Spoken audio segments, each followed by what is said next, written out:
Donc, on va illustrer avec Excel la notion, on pourrait voir ici, de loi des grands nombres, et en fait que la moyenne d'une expérience aléatoire converge vers l'espérance, sachant que l'expérience aléatoire ici c'est xj, ça peut être une seule variable ou ça peut être obtenu à partir d'un échantillon taille n, et nous on l'a appliqué sur une Bernoulli, on a vu que la moyenne des Bernoulli convergeait vers l'espérance petit p.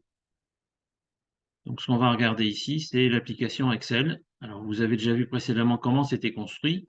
On a lancé la pièce une fois, puis deux fois, puis trois fois, puis quatre fois, et on a fait la moyenne des 4 premiers résultats. Et si on regarde ce qui se passe quand on fait ça 1000 fois, on avait obtenu le graphique suivant, et on en avait vu, en tout cas, essayer d'interpréter cette notion de convergence avec les limites qu'on avait pu noter. Alors si on veut regarder avec Excel ce type de représentation. Donc là, je vous ai lancé la pièce 1000 fois et on obtient ce type de trajectoire. Donc là, c'est une des trajectoires possibles.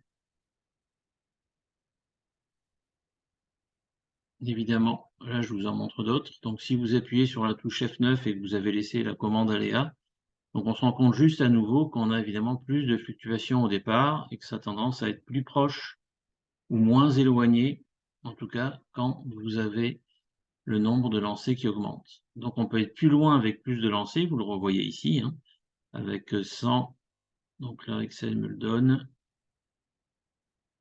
Si on est sur les points, on peut avoir les valeurs.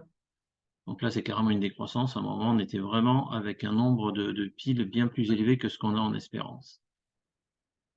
Donc on voit qu'il y a des fluctuations qui sont très fortes au départ, donc ça fait référence à une autre notion qui serait la variance, et quand n est suffisamment grand, on peut approximer en fait ces fluctuations par des mouvements issus d'une loi normale, et on arrive comme ça à encadrer à partir d'un certain nombre. Là j'ai mis 30, 25, 30, 50, 100, ça peut marcher très bien avec des nombres plus petits, avec la notion de correction de continuité, que je n'évoque pas ici. Et normalement, ce chemin, le chemin bleu, doit se trouver entre les bornes 95% du temps. Donc il y a des valeurs qui vont sortir à des moments. Là, vous avez un cas un petit peu extrême, et on voit bien qu'on a même une estimation après 1000 lancers qui est beaucoup moins bien que ce qu'on avait fait, ce qu'on aurait pu faire au début de la trajectoire. Mais globalement, on a moins de chances de faire moins bien, puisque vous voyez que l'amplitude en rouge décroît au fur et à mesure que n augmente.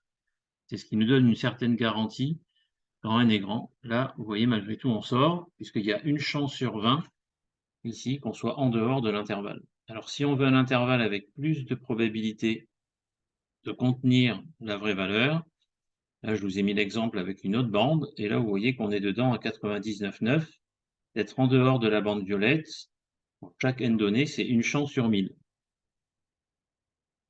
Donc là, en moyenne, il faudrait que je relance 1000 fois ma trajectoire pour sortir de ma bande violette, alors que ça arrivait une fois sur 20 pour la bande rouge. Donc voilà le principe. Très erratique au départ, c'est la variance de la Bernoulli qui fera l'objet d'une autre présentation. Et la variance de la moyenne de Bernoulli tend vers 0, de manière, avec une hyperbole ici, on a du 1 sur racine de n. Ça ressemble à 1 sur x si vous voulez, mais ça décroît un petit peu moins vite. Et à l'infini, on en est confondu avec la ligne verte qui est le 1,5.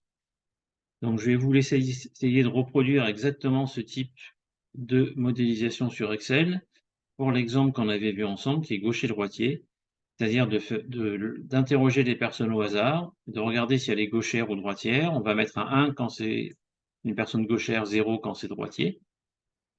Et on va regarder vers quoi tend la moyenne cumulée. Normalement, c'est l'espérance qui est 0,13. Bon travail, et je vous présente ça dans quelques secondes. Donc si vous voulez chercher, vous pouvez stopper l'enregistrement. Sinon, on continue. Donc cette fois-ci, on va modéliser la Bernoulli de paramètre 0,13. Je vais interroger 1000 personnes. Là, vous avez l'espérance en vert qui est matérialisée, on est à 0,13. En bleu, vous avez un chemin possible. Donc des chemins, il y en a là aussi 2 puissance 1000. Le nombre de chemins ne dépend pas du tout de la valeur de petit p, sauf si c'est 0 ou 1, mais pensez évidemment quand il y a vraiment deux possibilités, succès-échec, le nombre de chemins dépend du nombre de valeurs et de la taille de l'échantillon. Donc ici, il y a deux valeurs possibles, 0 ou 1, et puissance 1000. Donc on voit cette idée de convergence vers 1,5. Malgré tout, là on s'en éloigne, là on s'en éloigne et on voit qu'on peut faire moins bien à nouveau avec plus de n que ce qu'on pouvait faire ici ou là. Par contre, c'est beaucoup moins erratique. Donc ceux qui ont tenté aussi de représenter à 95 et à 99,9%, vous avez ce type de phénomène ici. Et vous pouvez sans fin regarder ce qui se passe avec n égale 10 000, n égale 100 000 et évidemment avec d'autres logiciels plus performants pour manipuler ce type de grande base de données éventuellement si vous multipliez après les tailles d'échantillons et puis les réplications. Donc la suite, pour ceux que ça intéresserait éventuellement, ça serait d'étudier comment on construit ces bornes et donc d'étudier au départ la variance de la Bernoulli avant d'attaquer par la suite la loi binomiale et donc son approximation par la loi normale.